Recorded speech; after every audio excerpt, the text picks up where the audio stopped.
Hey vinyl community and all my music loving friends, it's MGK Boston, that's Mike, back with another video. Today's theme I like to develop my own threads as far as subject matter goes. I'm kind of doing my own thing. I appreciate all the other stuff out there, vinyl community people doing, but I kind of like to develop my own subject material and themes for my videos. So this is to follow up on a previous video I made a few months ago called Alphabet Soup.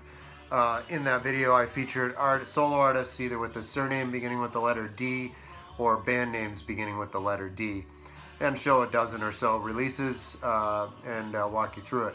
So today we're going to be featuring the letter J. So again, Alphabet Soup, bands or solo artists with the beginning with the letter J.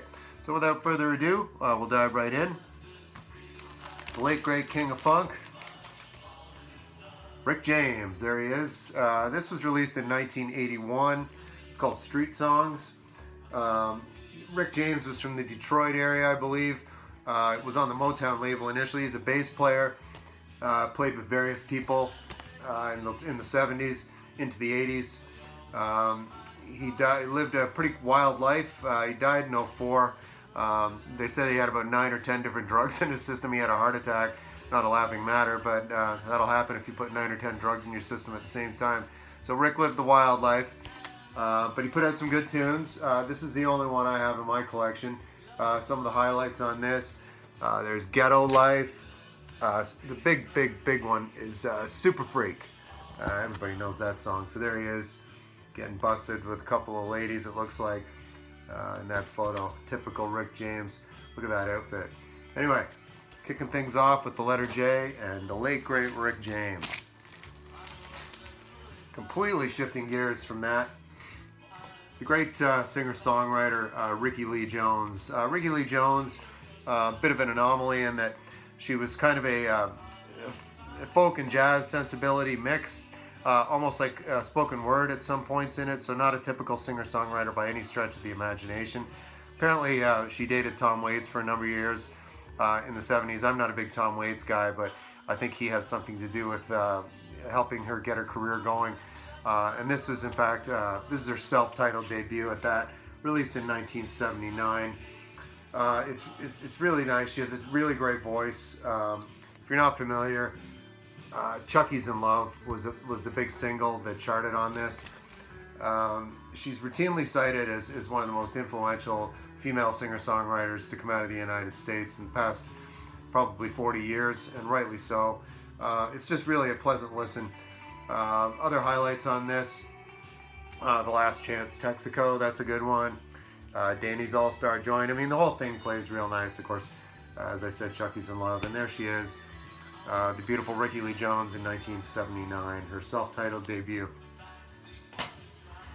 And following up shortly after that was her sophomore release, or second, if you will. It's called Pirates. This is a CD copy I have. This came out in 1981. You can see Pirates right there. Again, just more of the same, but even better at points. Of course, it kicks off with We Belong Together. That's kind of an adult contemporary favorite. You've probably heard it. It's one of those. And of course, the title track is excellent. Of course, that's called Pirates. So Long, Lonely Avenue. And kind of a quirky number also, track 4 on this, Woody and Dutch on the Slow Train to Peking, or however you want to say it. Really great. So again, there's the back cover. She's on Warner Brothers. See the logo right there. And that's Pirates. Rickie Lee Jones, 1981 release on that. Moving to the world of jazz, this is Antonio Carlos Jobim, sometimes called the George Gershwin of Rio de Janeiro because he was a Brazilian guy. Kind of one of the people at the forefront of the whole bossa nova movement in the 50s into the 60s, and influenced many artists in the jazz world with that style. He was a multi-instrumentalist. There he is playing the guitar. He played guitar, piano, also could lead an orchestra very capably, and I'll get into that in a second. Of course, this is called The Composer of Desafinado Plays. It's on the Verve label. This is a compilation. I'm not sure of the date on this one. 1963. Yeah, that's the date. And a little story at the back. In 1963, of course, he apparently was 36 years old.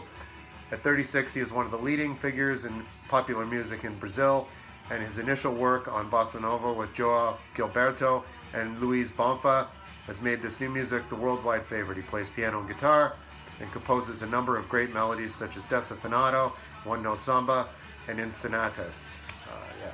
And all those songs are on this compilation. Of course, The Girl from Ipanema, João Gilberto singing on that. Really, really good stuff. So the bossa nova leader himself, Antonio Carlos Jobim. It's another release from Antonio. This one, release date on this, I believe, 1970 on this one.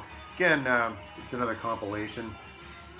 He was pretty mature in his career at this point. In 1970, he'd been active for 15 or 20 years at this point. Of course, there's the track listing again featuring The Girl from Ipanema, Remember, Team of Jazz, and of course the title track on this is called Tide. Yeah, the release on this one is Tide. At this point, he was on the A&M label. Don't know if he was a friend of Herb Alpert, but it's likely that they worked together at some point, because Herb was the A in A&M. So anyway, there you go. Antonio Carlos Jobim, Tide, 1970 release. Still staying along with the man himself. Here's like I said, he influenced several jazz artists at the period.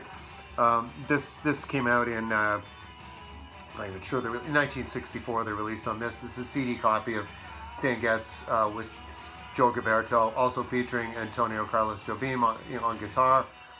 On piano on this. Stan Getz on saxophone, of course, and João Gilberto with the guitar. Of course, version of The Girl from Ipanema, Desafinado, version of that, the composition I mentioned earlier, the Jobim composition, and a number of other Spanish language compositions here. Very good. Probably one of the best-selling jazz albums of all time, the Getz Gilberto. Again, the release date on that, 1964 on the Verve label. And one more from Jobim. This is excellent. I'm a big Frank Sinatra fan. Any of the people on the YouTube community page note, I post a lot of Sinatra videos on there, on the Facebook group. This was Frank Sinatra worked with Antonio Carlos Jobim on this one. Of course, it's on the Reprise label. It was Frank's label at the time after he had left Capitol. Of course, a nice story on the back of how this whole event came together, the two of them collaborating. Lots of good stories. This is the great thing on the jacket of the albums. During that time, you would get the story and how it all came together. And it's of course, very interesting. Of course, there's Antonio right there, and there's Frank himself right there. This plays really nicely. I believe this came out in, I want to say 1968, the release on this one. No, 1967, sorry, take that back. Yeah, of course, The Girl from Ipanema, Dindi, Change Partners, I Concentrate on You is also very good. Baubles, Bangles, and Beads, they do a nice version of that. It's just Frank Sinatra with a bossa nova flair on this. This is pretty essential. If you like Frank Sinatra and you like bossa nova, this is a marriage made in heaven right here. And this is great. There he is sitting right there with Frank there, reading the sheet music. All right, there it is. Francis Albert Sinatra and Antonio Carlos Jobim, 1967, the release date on that one.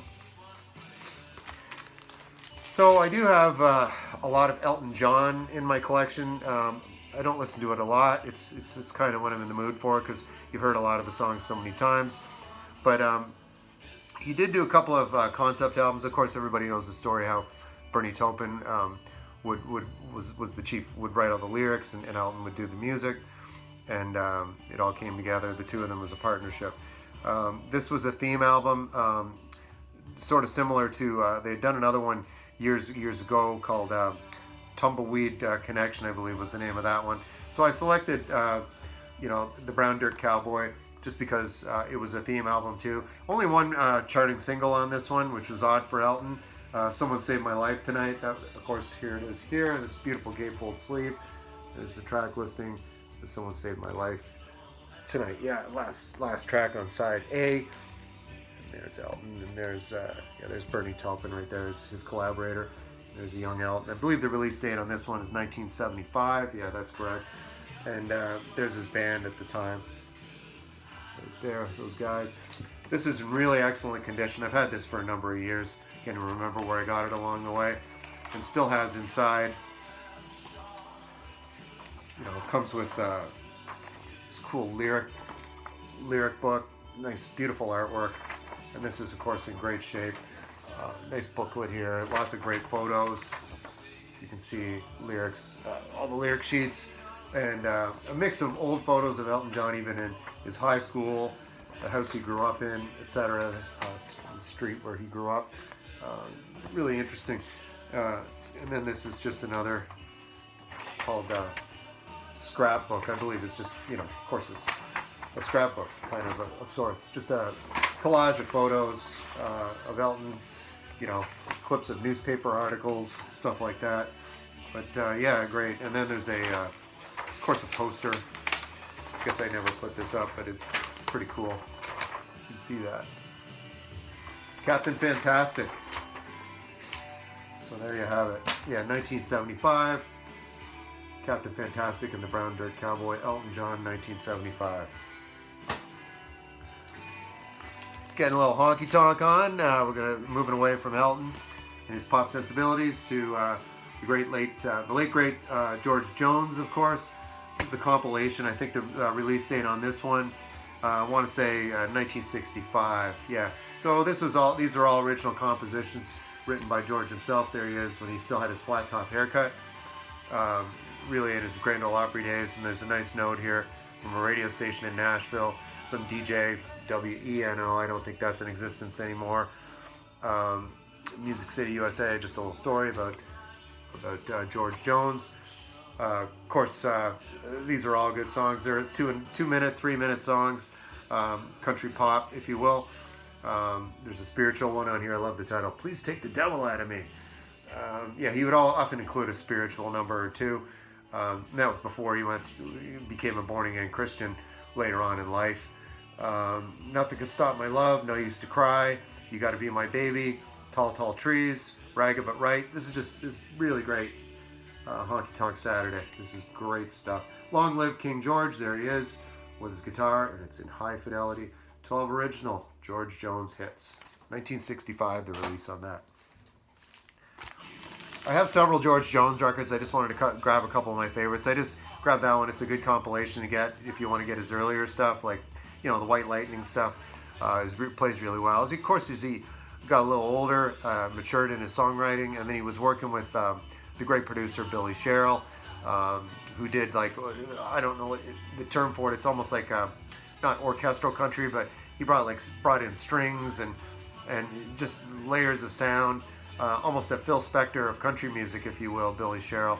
I've mentioned him before, usually in the context of when I'm talking about George Jones or Tammy Wynette, George's ex-wife, of course. But they were married at the time of this mentioning Tammy Wynette. Release date on this one, I want to say 1971. Simply titled George Jones, self-titled. There he is. Of course, he's changed his hairstyle here. There he is on the back, almost sitting in it looks like a throne type chair here with his guitar. And of course, there's the notes on the back of the jacket here, written by none other than Tammy Wynette, Mrs. George Jones at that time, and she speaks very favorably of her husband there. When they weren't trying to kill each other, they made great music together. And of course, there you have it, produced by Billy Sherrill. Just when you hear a Billy Sherrill production, it's unmistakable. Just like I mentioned him, he's almost like the country version of a Phil Spector out of Nashville, Music City. There's some great stuff on this one. We Can Make It, I'll Take You to My World, of course, Kiss an Angel, Good Morning, One of These Days, The Last Letter, it's a nice ballad, Try It, You'll Like It. This is a really solid play. Again, I've got about 8 or 9 George Jones albums, and this is probably this is in my top 3 right here, self-titled, 1971. Yeah, We Can Make It. Look that up. That's an excellent song. Super. Sort of in that same country vein as well. This is Jason and the Scorchers. These guys were founded in Nashville, of course, Music City, in the early 80s. But they weren't a country outfit by definition. I would call them, there was a movement at the time of like cowpunk. Even Los Angeles, Los Angeles' X to a certain degree would shake it up with kind of sometimes with a honky tonk kind of verbose stage presence, their look, the way they dressed, you know, the big belt buckles, the 10-gallon hat, all that stuff. Any of that kind of thing going on. But anyway, here they are, Lost and Found. This is their first full-length album release, 1985. They did have an EP before this.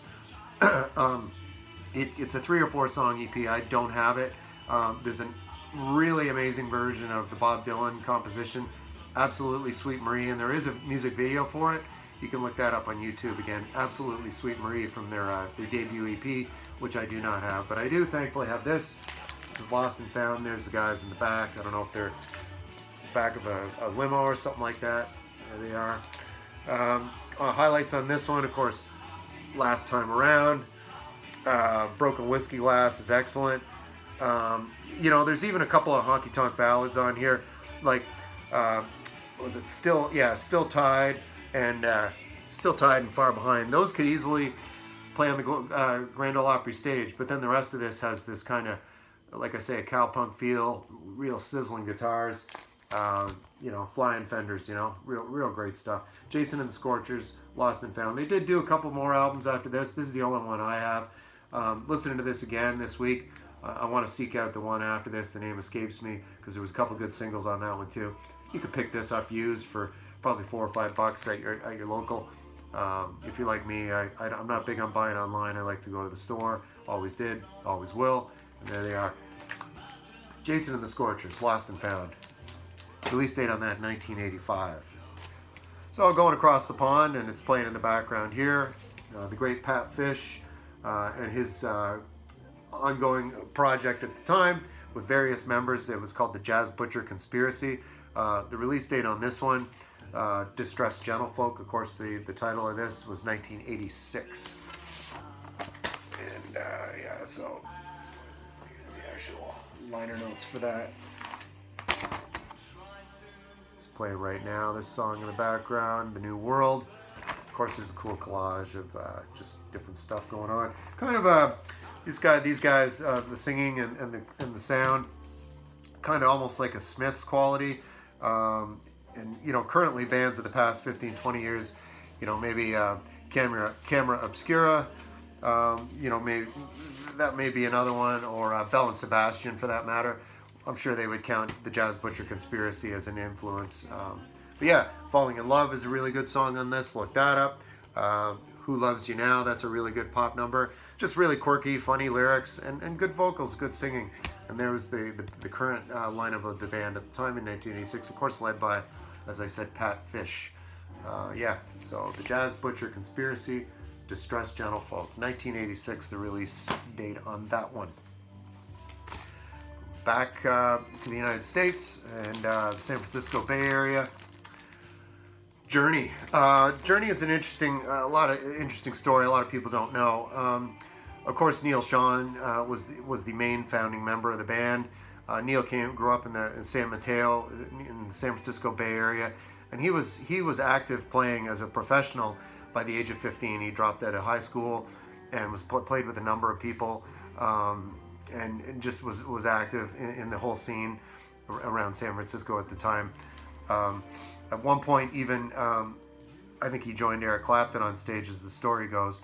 But by 1971, when he was 17, he was recruited by Carlos Santana and played with Carlos Santana between 1971 and 1973, along with Greg Raleigh, the keyboard player. Right there, that's Greg Raleigh right there. So yeah, you can look, if you see Santana videos from the time, you will see Neil Schon on stage, and of course Greg Raleigh playing piano or keyboards. Here's right there. So they were the two core founding members. So they had Journey going for 3 albums. After, I believe the first one might have come out in 1974, and then they did 3 albums. They were all sold very poorly because they were basically it was, Neil Schon's a guitar jock. They didn't have a very good singer. The name escapes me. It doesn't matter. I'm just going to flip this over. Just bear with me for a moment.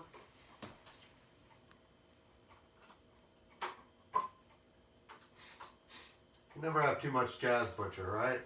Move on to side 2 of that. All right, so back to what I was saying here. So yeah, so after 3 albums, management and the record label was like, you guys got to get a new singer. You got to figure this out. So they put an ad out. I don't know, Billboard or Cashbox, one of those. And they got a tape from a guy named Steve Perry, who also was from the San Francisco Bay Area.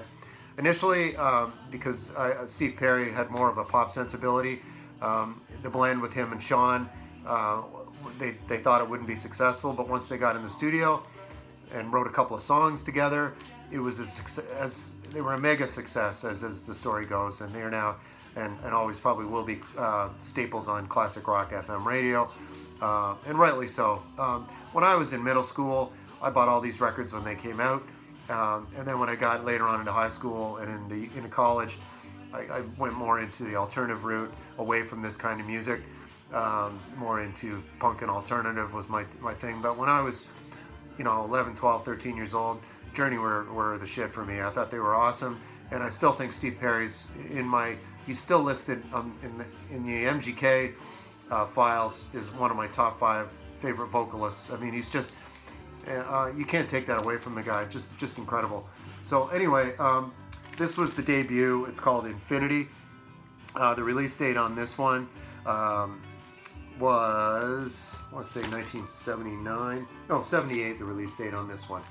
So of course it kicks off with "There's Wheel in the Sky," "Something to Hide." Of course, "Feeling That Way" is a nice ballad.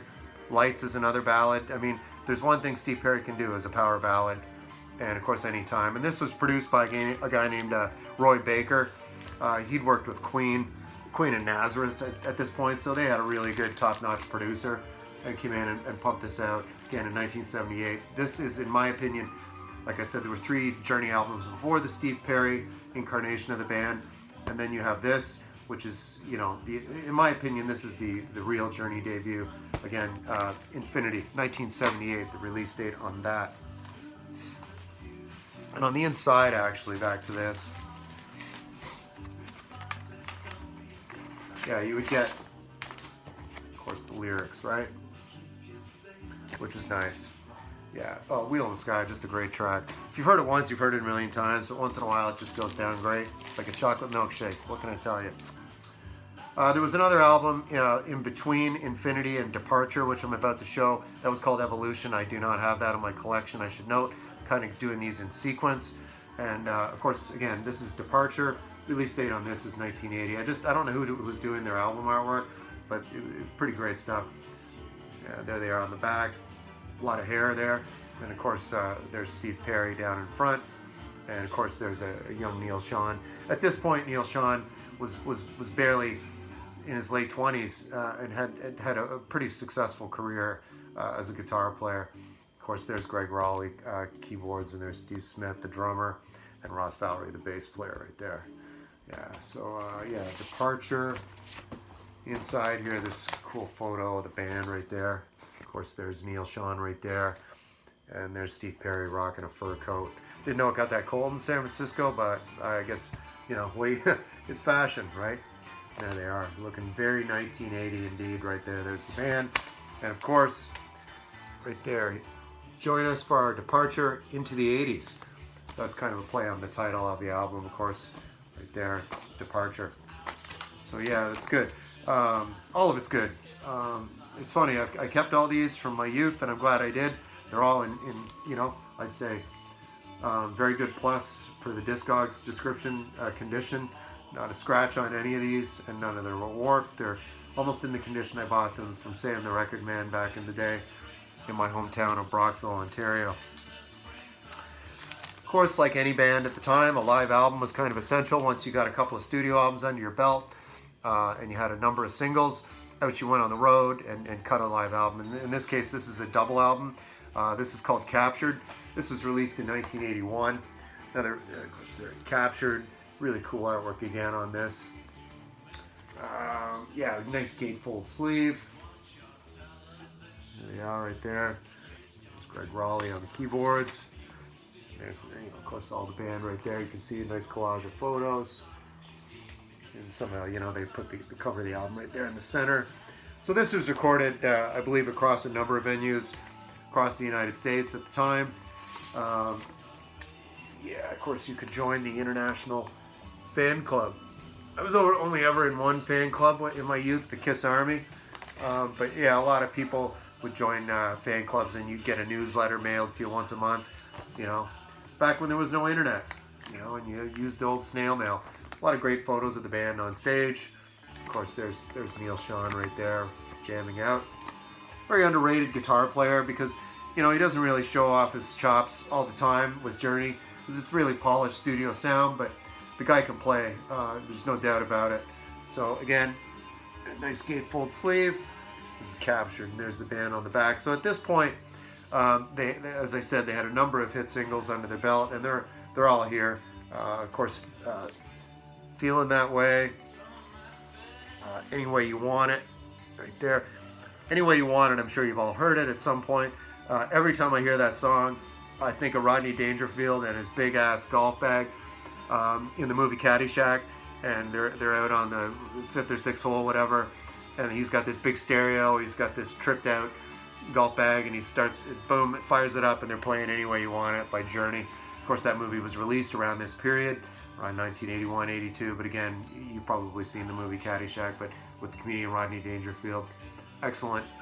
Always laugh when I hear Any Way You Want It. That's one of the things I associate with that song. But again, this is a double live. Release date on this, 1981. Very good solid set of music. And finally, with Journey, this was kind of the peak for me, and after this I kind of checked out. This is called Escape. This was released in 1981. Again, I was just a young kid at this time. Yeah, this is really good. They were very polished at this point. Not much of an edge to it, but again, it's Journey, and it still sounds good. Of course, you know, Don't Stop Believin'. Of course, that was featured in the final scene of The Sopranos, of the final episode of the series. And we never know what happened to Tony. We assume Tony Soprano was shot, but that's playing in the background in the diner when they're in the diner. Stone in Love is also very good. Who's Crying Now is a really good power ballad. As I said, they love a power ballad.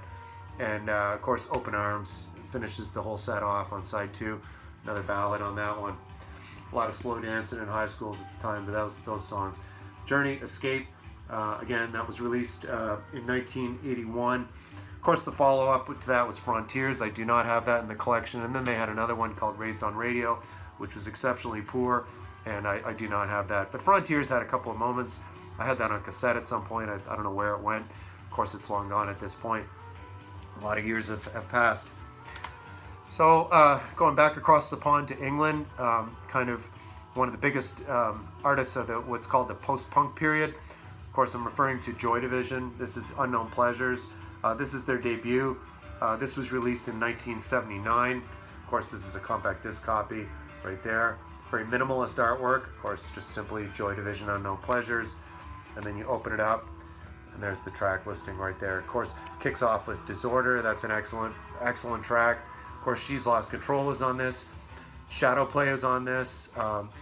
That is a name of a film. So the vocalist Ian Curtis, when they did one more album, which I'm going to show in a second. Ian Curtis hung himself late in 1981. Didn't deal with success very well.